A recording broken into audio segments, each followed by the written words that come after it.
LinkedIn News. For those of us who always feel like we're different, our superpowers might be the things that have been told are wrong. And I think everyone has a superpower.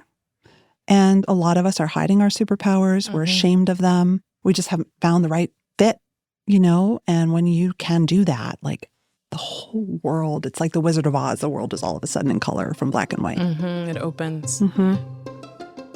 That's author Morra Aarons-Mele. I'm Leah Smart, and this is Everyday Better. Stay tuned to hear how embracing what makes us different unleashes our greatest potential. Don't forget to hit that follow button to get new episodes of our show every week. And if you're a regular listener, thank you, and I have a favor to ask. Consider leaving us a review so we can keep bringing you more conversations that you love. If you don't know, here's how to leave a review. On Apple Podcasts, go to the Everyday Better page, scroll down to ratings and reviews, and click the number of stars you want to give us. Then, right below that, click Write a Review and add your note for our team. On Spotify, go to our page, click the 3 dots next to the settings wheel, and select Rate Show. We so appreciate your feedback, and as always, thank you, thank you, thank you.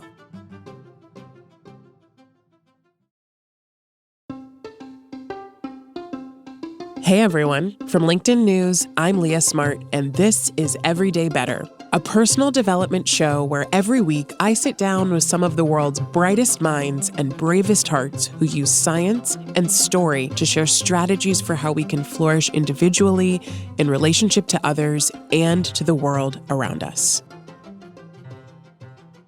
In corporate America, there seems to be this prototype of what a successful worker looks like. They're extroverted, they're energetic and friendly, and they have an endless amount of confidence. If you don't fit that mold, you could find yourself facing some extra hurdles in a system that really isn't set up for your success. We're made to believe that the problem is in our difference, not in our environment or the system. But what would change if instead of learning to cover up our differences, we learn to actually embrace them? My guest today, Morra Aarons-Mele, has spent much of her life feeling different. An ambitious professional and entrepreneur, Morra built a successful career in high-pressure political and marketing roles. Yet she often found herself blurting out the quote-unquote wrong thing in meetings, second-guessing her communication skills, and struggling to fit the mold of how leaders are supposed to show up. And for years, she chalked it up to introversion, to depression, and to anxiety. But just a few years ago, Morra discovered that she's neurodivergent. That insight reframed everything: her creative, fast-moving brain, her entrepreneurial drive, and the challenges she faced in the traditional workplace. It unlocked not only a deeper self-understanding, but also a more empowered and authentic way of working. Long before this discovery, Morra knew she wanted to make work better for people who felt different. As an executive coach, author, and host of the Anxious Achiever podcast, Morra helps people understand the connection between mental health and success. Her career has spanned launching campaigns for the United Nations, President Obama, and the CDC, and advising organizations like Google and Harvard on how to build workplaces that honor the full spectrum of the human experience. So we sat down to talk about what's changed for her since she's identified as neurodivergent. We explored the hidden ways introversion fuels thoughtful leadership and why conventional workplaces often misunderstand these traits. Morra also offers powerful ways to reframe difference not as a liability, but as a competitive advantage, one that can unlock new potential for all of us. Here's Morra. So I have 4 cats and a dog. Oh my God. And 3 kids. Oh my God. And a husband. You're running a small farm. Yes. I mean, I used to have 14 chickens and that was really bad, but they're gone now. We talk about the animals all day long. Like they are the stars of our little comedy. I love that. Someone What kind of barfs cats? every day. Oh God. That's our dog. We have 2 dogs. Yes, same thing. Barf it's like every day. someone's creating a problem every day, and it's ridiculous. But I probably like you. I don't mind a little bit of the craziness. My husband and I are funny. We've been together a long time, and we both I think it's because we're both neurodivergent, frankly. We need a lot of chaos. We invite chaos into our lives. Our friends are always like, what's wrong with you? But it's like how we keep energized and going, if that makes sense. So like you are, and I obviously want to talk about your interest in neurodivergent leadership, but also neurodivergence in general. You feel like something gets like turned up for you. Totally. In a good way. Variety every day. Variety every day. So you don't, we talk about anxiety and things like that. I always think of anxiety as like an over control issue. Like I want to know, I want certainty. But like variety and certainty are kind of a little bit at odds. Do you like, how do you deal with that? Or do you feel like that is at odds for you? I think it is at odds for me. Yeah. I really do. I think in a way I set myself up for an anxious life when I don't need to. If you have a brain that is always seeking novelty, you are going to be anxious. So yes, I mean, that's a really astute question. Thank you. Like, yes. And I think that's the challenge. It's an active challenge between your appetite for more and more and more and the knowledge that, is that good for my kids? Is that good for me? Is it good for our marriage? And so for me, meditation actually, and gardening and just trying to be still is a powerful way for me to make the time to reset, having a lot of alone time. Yeah. Because I really have to get out of my own way sometimes. When you can get on the wheel and the wheel just keeps going and going and going. But that's like the nature of like busyness and chaos. And there is something fun and energizing to it. But when it's overdone, obviously it leads to all sorts of challenges and issues, and it's not fun anymore.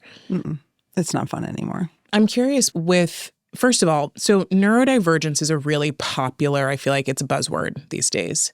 But I don't actually believe that people really know, and I didn't really know what it actually meant. Can you just talk about I know it's kind of an umbrella term, right? But what does it actually mean to be neurodivergent, and how does that show up for people? So I will start by saying there are a million different answers to this question. And I'm going to give you mine. Okay.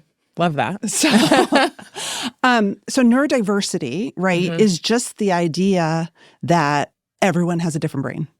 It's like diversity. Yeah, that makes sense. No single person is the same. And we come together and we have diverse brains. And we've always known this, right? Being neurodivergent is the idea that your brain is somehow an outlier mind. It's not typical. It's not neurotypical, which means that you think differently, you act differently, your temperament is different. Often because you might have a disability. Some people would argue with me saying it's a disability, and that's a totally fair thing. So you might have a learning difference. You might have ADHD. You might be on the autism spectrum. You might be bipolar. Your brain is wired differently, right? In ways that we're just learning really about. And so you are divergent. You're not typical. And with that comes, I believe, often incredible gifts, but serious challenges, And I focus on people who are in the work world, obviously their disabilities are not getting in the way of them having big careers, big dreams, functioning in mainstream society. But there are ways that we get stuck. And I speak for myself. And so I'm really interested in both how we do less of what gets us stuck, but really, really lean in to the superpowers that our different brains give us. Okay, so tell me if this is like too big of a question, and I know this will be unique to you, but I'm curious, when you say neurotypical, my mind goes to well, what is that? Right. None of us know what it's like to be inside each other's brains, right? And we'll never know. So I was like, what's it like to be neurotypical, and what's it like to be neurodivergent? What if someone were to look inside of your mind, what would be different? How do we know? I mean, the traditional way we've always known is if you have a diagnosis. Right. Right? If you have a diagnosis of a neurological condition that makes your brain different. So in a way, being neurodivergent is aligned with having that diagnosis that, yeah, you know what? I am different. This is what happens to me, and I have these challenges. I do these things differently. I would say that being neurotypical, I mean, it's a funny question, isn't it? Like, but being neurotypical means that you probably got through school and you never had any special services, and, you know, you sort of like ran through well, and you didn't have challenges, and you don't have big highs and lows, and you don't have a learning disability. And, you know, you basically function pretty solidly. Now, that doesn't mean that you don't go through the heartbreaks and you don't have moments of anxiety or depression or big feelings, but a neurodivergent brain is the brain that has clinical depression from day one, clinical anxiety, bipolar disorder, autism, where it's really something that we can't snap out of. How early did you know? And I ask this because I feel like I've seen, maybe especially on social media, and even a friend of mine was recently diagnosed at 36 with ADHD. How early did you know? And what do you make of the fact that it seems like more people are saying, actually, this is something that I'm struggling with, and I just found out as an adult? I didn't know I was neurodivergent until a couple of years ago. I never identified. So I have known that I was bipolar since I was 19. But I never really thought of myself as bipolar because I was treated for anxiety and depression. And I sort of was just going along, but the meds never worked. And I was struggling. And I also knew things like, God, I really have a really hard time working for other people. And it's like, I can't ever get promoted. And I always blurt out the wrong thing in meetings. And why do I have 6 jobs? Like, why is my life so chaotic when other people function like this? And why do I always sit in meetings and think, God, okay, guys, duh, let's hurry up already. And why can no one understand my memos? Like, all of these things. Oh my gosh, yeah. And it was like, and I'm very high functioning, and obviously I can mask, I can fit in. And then, you know, my kids have pretty significant diagnoses, and I lived this as a mom for many years. And it wasn't until, honestly, doing my show and doing all my research and interviewing so many people like me that one day I was like, oh my God, this is me. Wow. And it was honestly the work of Dr. Michael Freeman at UCSF, who is one of the most prominent brain scientists who studies dopamine-seeking brains and mental health and mental illness and entrepreneurs. And I was like, oh my God. This is it. At 46. Wow. Like, I'm not just anxious. I'm not just depressed.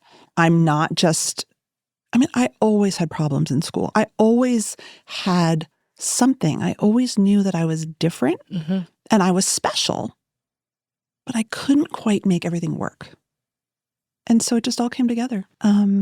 Yeah, it's been weird. It's been a huge aha. I did feel at some point like I wanted to send an apology note to everyone I've ever worked for. Now I know why I always did this, you know? So what is that like at 40? I mean, this is what's crazy to me. I'm like, it's so wild to imagine that you have been functioning in the world in the way that you've been doing. I know you said I can mask, but the fact that you basically, like, I mean, I think what bothers me most is like you didn't have the information you needed to understand and process what was really going on for you. It was just kind of an internal experience. And you did that for 46 years. I mean, and I'm luckier than most. I know you say that you didn't even have the words for your anxiety until you were how old?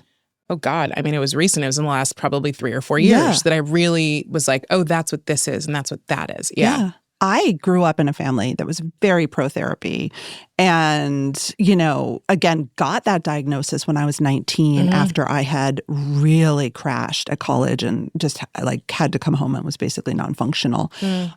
So I got a diagnosis early. It's just that I didn't have the language.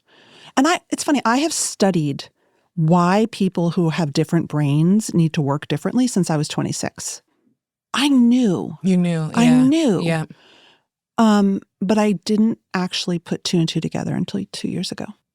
So you go through this experience of talking to enough people that you go, oh my God, this is me. And then what happens? Do you go to a doctor and say, I think this is what's going on? If you could just confirm. I have so many doctors. No, because when I started taking meds for bipolar rather than just anxiety and depression, everything changed. And that was only in 2022. Oh, wow. It's recent. Yeah. Yeah. So everything changed because I don't seem so much like someone who has bipolar. But of course, I know now that I am. I mean, the hypomania is why I write books and start businesses and own 140 domain names and have so much energy and have a billion animals and, you know. So it's wonderful. But I've also paid a huge price. You know, my brain is only one piece of my experience in life. I'm very privileged. I'm so lucky. And so my neurodivergence hasn't cost me what neurodivergence costs a lot of people. The statistics are scary. People who have these brain conditions tend to be underemployed. They tend to access and need social services that are increasingly harder to get. And so we have to be realistic. And when I see the sort of ADHD superpowers conversation, I love it because I know it's true. But I also want us to remember the other side of it and take that seriously too. And remember the people who are probably getting left behind in the conversation. When you think about the workplace, and you mentioned this idea of like thinking back to all the people who you've worked with, who, you know, maybe were like, oh, her memo didn't make sense, or this, you know, why did she blurt this out in the middle of a meeting? I mean, all of these things. Our workplaces are not set up for, right? So they're not optimized, I should say, for people who have differences of most kinds. If you could kind of like paint done, you know, like Brene Brown says, paint done for me. Like, what does that look like?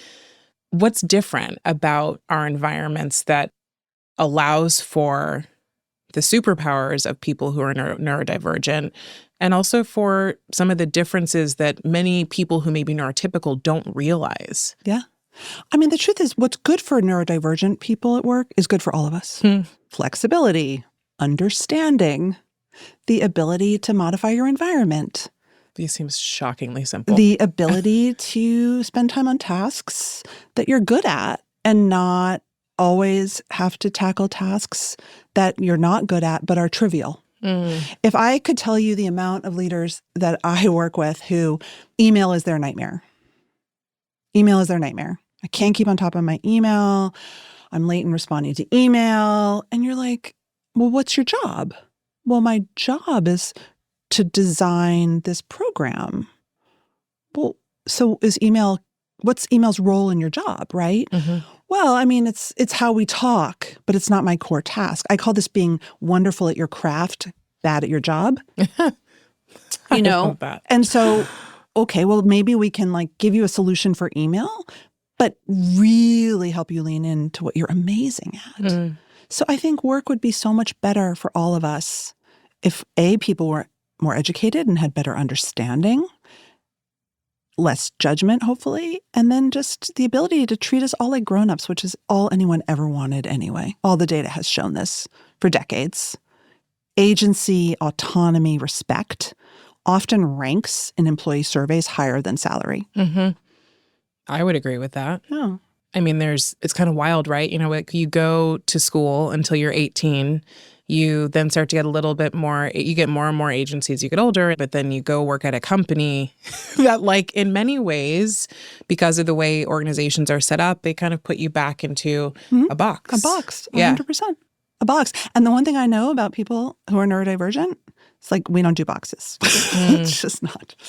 When you talk about neurodivergent leadership, I wonder what that looks like. You know, one of the things that I do is I help people think about their hidden superpowers. And, you know, for those of us who always feel like we're different, our superpowers might be the things that have been told are wrong. And I think everyone has a superpower. And a lot of us are hiding our superpowers. We're ashamed of them. We just haven't found the right fit, you know? And when you can do that, like, the whole world. It's like the Wizard of Oz. The world is all of a sudden in color from black and white. It opens. You know, what I see, and certainly this is not my thinking, this thinking has been going on for decades, is that there are sort of archetypes of superpowers for people who have certain neurodivergent conditions. When I interview people with ADHD, and the literature will show this, there's an incredible creativity, right? Like the person in the room who is gonna make something amazing. It might be that person. Yeah. They have that novelty-seeking brain. They are literally thinking differently. Their brain literally puts things together differently. Wow. That's amazing. Yeah. I've interviewed many leaders with autism who have an incredible ability to distill complex systems and make things make sense, who can see patterns, who have an incredible ability to store knowledge. That's an incredible skill, right? Much has been written about the bipolar entrepreneur and the bipolar creative, you know, for many years. And this is why I love Dr. Freeman's work. We have hypomania. We are just different. We have power. And so when we find the right fit, we can make magic. One of my favorite books about ADHD is called You're Not Mad, Lazy, or Stupid. You're not crazy, lazy, or stupid, I think it's called. Yeah, you're not. You have a different brain. Yeah. It's amazing. And so, again, to the inequality, we can't ignore it anymore because we need people to do jobs. Why would we leave people with amazing skills just because they need to learn differently and work differently? Coming up, Morra and I dig into how introversion can actually be a leadership superpower and why a lot of workplaces misunderstand it. We'll be right back after this short break.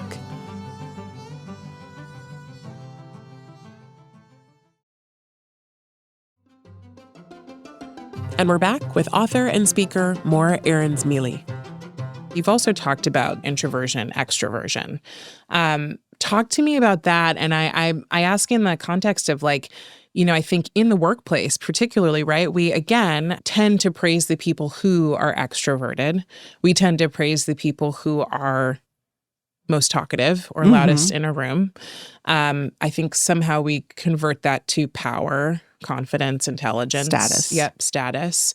So they get privilege, but someone who may not be a person who speaks up but has incredible ideas when they do speak up doesn't tend to get that same attention.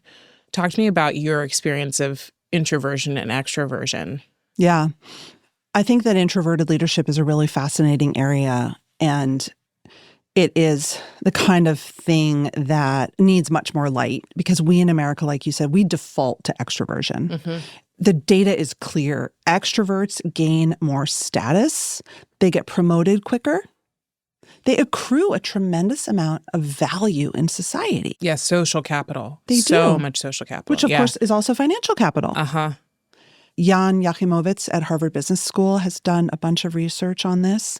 So introverts usually mask. And if they want to play in the sandbox, learn how to fake extroversion. Because, well, hey, it's what everyone else is doing. Like, I got dinged in my class participation grade, so I better speak up, right? Not all introverts are quiet, by the way. That's a myth. I was going to say, yeah, I know the introversion conversation isn't brand new, but we also just really messed up what that means. We totally messed up what it means. And what's really interesting is, and again, not a brain scientist, but the brain science around this is actually connecting dopamine to extroversion and finding that extroverts are actually more able to quickly access dopamine. So they are literally easier to please. I think of an extrovert as like a puppy who, when it gets pet, is like, oh, you love me. I'm so happy you love me. Let me be loved. Right? It's like, it's real easy. That's why people love dogs. Cats are a little different. I love cats. Right. But that, maybe the cat's the introvert where it's like, got to pet me in the right place. Yeah, I'm done with you. Right? Where it's actually harder for us to access the dopamine centers. Now, that is an incredible leadership skill. We actually process more, we think more deeply, and we're not as gullible. We're not just, I'm here. We're actually thinking ahead. We're being strategic. And I think that's incredible. But when you look at who leaders are in this country, I'm here, Right. is sort of the American secret for success, which can make a lot of people feel left out. Or they're just constantly performing what Brian Little at Harvard calls acting out of character, which we need to do. But we also then, if we're performing, I'm performing right now. Yep. I'm loving we being both here. are. Yeah, it's great. But we won't do this forever. I can't do this all day. No. I'm acting out of character. And introverts then really, are masking. They're putting out a lot of energy. It's exhausting. How do I know I'm an introvert, and how do I know I'm an extrovert? So I like this like idea of like the puppy and the cat, although like it could be different, but I grew up with cats and they're absolutely like they would hide and it was like hard to please them, but you wanted to, but you couldn't. And so I always loved But when dogs. they love you, they really love you. They love you. I mean, I'm always team cat. Yeah. So being an introvert is a character trait, right? It's one of the big sort of personality traits that emerge, and it's actually a Jungian definition. So Carl Jung came up with extroversion, and the way that he frames it, I think is really powerful, is that extroverts process the world through other people and external events. That's how they make meaning. What does that look like? So if I'm showing up in a room at a party with people I don't know, and I don't know how to feel, like, is this a cool party? Should I be here? Like, I'm gonna look to other people. I'm gonna look to how others react to me. I'm gonna draw meaning from how other people are assessing the situation or responding to me. Introverts make meaning internally. We check in inwardly. Do I want to be at this party? Is this worth my time? Would I rather be reading a book? That's the gauge that we go to. And so he believed everybody had both traits, although some were more strongly extroverted and some were more strongly introverted. But for him, it was really a way of sort of processing our being in the world, which I think makes a lot of sense because introverts, we have, Scott Barry Kaufman has this wonderful phrase called being a wild introvert, where it is a party in your brain. You may look like someone who is wanting to be by themselves, but that's because your inner life is so rich. Like, I'm having a great time. I'm like that. I have like the best conversations with myself. I could do that all day long in my garden. Yeah. I'm a wild introvert. Yeah. I love that. And so that's incredible too. What an incredible gift. What an incredible leadership gift. And we can connect when we find someone who gets us, right? Oh, it's so powerful. And so being an introvert or an extrovert is a personality trait. Do you get it from birth? Do we know? We're not sure. Okay. No one knows, but yeah, theoretically. Yeah, sure. It's up there with all the other big 5 personality traits. Can it change over time? Probably. Okay, great. Again, there's no blood test. Right. I mean, I'd argue for myself that like I've gone back and forth, but when lockdown happened during COVID, it was the first time that I was like, oh, I'm not going to California to be with my family. I'm staying in New York. I live alone. I'm going to read a million books and work out. And like, it ended up being that like I was very much in touch with my inner world, and something shifted for me where I'm like, oh God, I love my alone time. And I hadn't wanted that before in the same way. So I wondered about, is this just something I'm accessing that's really nice, that's valuable, that's recharging, or is there something about me that I've been denying about myself so that I can fit into the worlds I know I need to fit into to be successful, on top of the fact that I'm a Black woman. So I'm also trying to pace myself at the right pace that keeps me in the right social circles and allows me to have social capital. And probably masking. Of course, yeah. What did you decide? I decided, I don't know if I made a decision. I know now that like for me, being on my own is really valuable. And I would not have said that 5 years ago. Yeah. I think part of it's age, right? But part of it is just the things that I've discovered, the person that I've become, the person I am today, the work I do. None of that would have happened if I was continuing to exist in the worlds I had for the first decade of my career. I mean, when I think about your work, talk about making meaning through learning and exploration. and study. Mm-hmm. That's very introverted. It is. Which is amazing. Yeah. And no one is an island. Like, we can lean introverted and still want to share our gifts with the world. I mean, there's a reason every single comedian you will ever interview is a wild introvert. And so I actually think that a lot of people, I mean, I have a bias, but a lot of people who are deep leaders and creators and the people who change things are introverted. And they're less easily swayed by the weather, which is a really amazing quality. It's a huge trait. Yeah. So difference between introversion and some of the things that people confuse it with, social anxiety, being shy. Talk to me about that. Or being highly sensitive. Or highly sensitive. Great. I didn't even think about that. Yeah. I mean, there's overlap, right? I mean, I think for me, the biggest aha is that, again, introversion is considered a personality trait that, has been used in psychology forever. Social anxiety is a learned behavior. Now, is it partly nature? Probably. But I would say probably most people would say you learn social anxiety through experiences, through shame, through all the things. And being shy, I have always understood also as a little bit of an avoidance characteristic, right? Where you can be an introvert and not be shy. Just, I don't want to talk to you. It's not about my self-worth here. That sounds like my mom. I think it's hilarious. When I found out I was pregnant, I said to my mom, how did you build community? I've really been wanting to build community and have a lot of mom friends. Like, what did you do? She's like, nothing. She's like, I went to pick up your brother and I left. She's like, I didn't want to talk to people. And I was like, this is how I know we're incredibly different. I want to have all these friends. I want to have a hug. Her. I want to, it's hysterical. Oh my God. But that's her. It has nothing to do with self-worth, nothing like that. It's just, she is satiated. It's enough. It's the satiety. And again, it's probably to do with dopamine. She doesn't need to access it. Yeah. I can totally relate to your mom. And then every once in a while I get really lonely and I get really upset. But mostly, I'm You're good. Fine.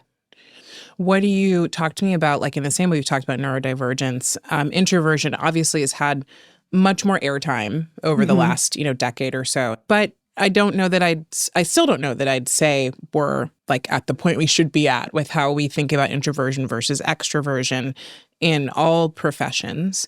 So what does done look like for that? I mean, introverts don't need special accommodations. Most introverts who are in a career that works for them have figured it out. What we do need is the ability to take care of ourselves without shame. I was called grandma in college. And it always felt really shaming for me. Because I'd be like, I'm done with this party. I'm going to bed. Grandma. Okay. Bye. I know that's a bad thing when you're 21. Yeah. And so that's a stupid example. But how many times have you been, oh, hey, we're going out. We're going out to the bar. You want to come? No, I'm good. Oh, come on. Right? What do you mean you don't want to come? Right. Yeah. What do you mean? You don't want to come to lunch? Fine. And so it's really just respect. Hello. What about we just respect each other? Right. Feels simple. It's funny listening to you. I'm like, how many times did I go knowing I didn't want to go? Oh. A million times. A million times. And it wasn't until I probably turned 30. I was like, nope. I teach a course. One of my most popular courses is on networking like an introvert. Because the whole concept of networking is really anti-intro. It's hard for introverts. And there are other ways to do it. But we, again, as Americans, and mentoring. We are over-invested in these ways to get ahead that favor certain kinds of personalities. Right. You go out, you get the thing you want. You go to the networking event, you talk to the person you want to talk to. Don't be shy. You have one shot. Never eat lunch alone. Yep.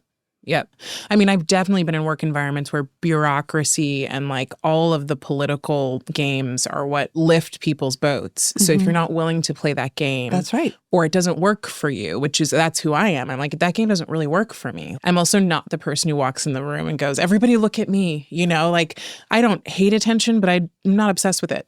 I'm not I don't necessarily need it. I'm an introverted ham. I love attention. I love to be on stage. Love it.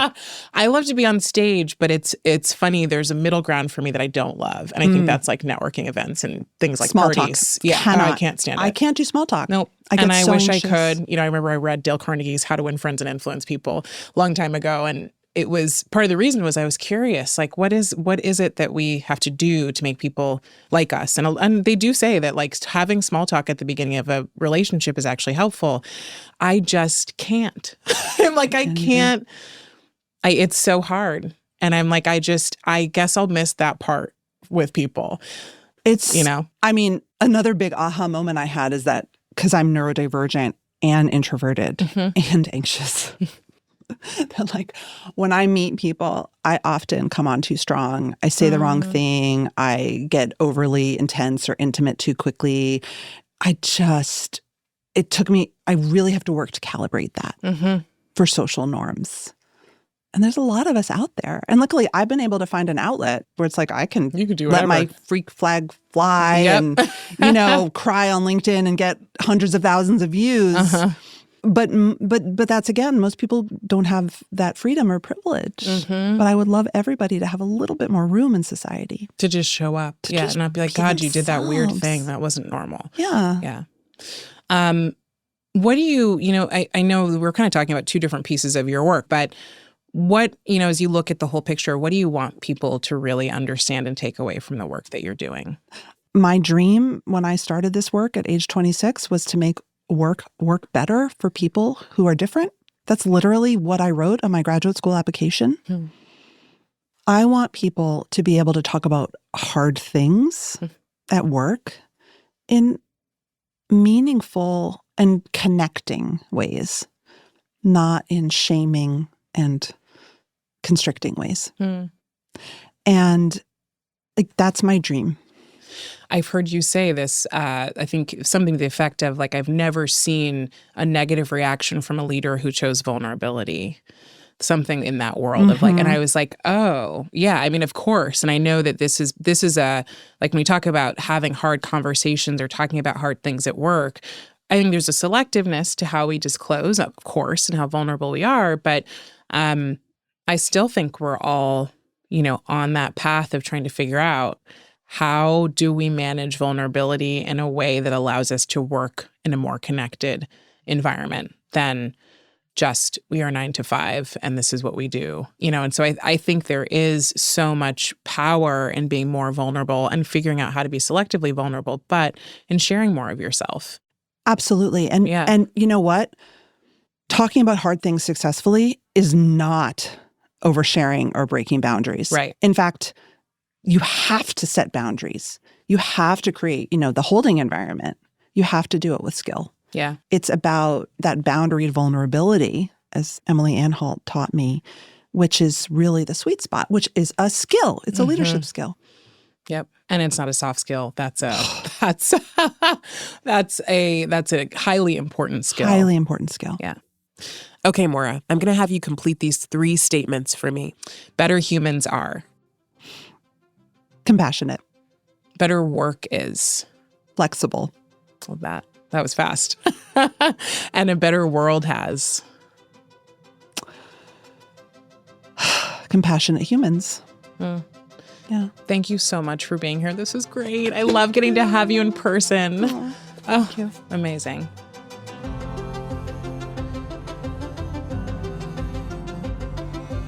That was Morra Aarons-Mele, speaker, author, and the host of the Anxious Achiever podcast.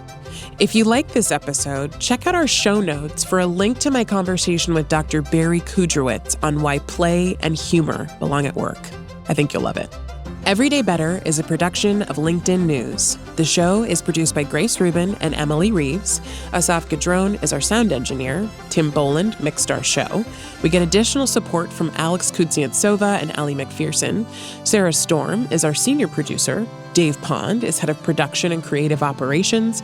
Maya Pope-Chappelle is director of content and audience development.